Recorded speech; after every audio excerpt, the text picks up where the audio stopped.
Hello guys, welcome to our YouTube channel, and today we are going to learn how to log into our Aflac employee account.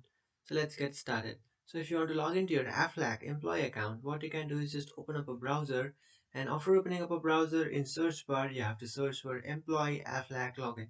And after searching for that option, you just have to scroll down, and here you can find login employee portal. Just tap on that option, and after tapping on that option, in the bottom you can find Aflac employee login option. You just have to tap on that.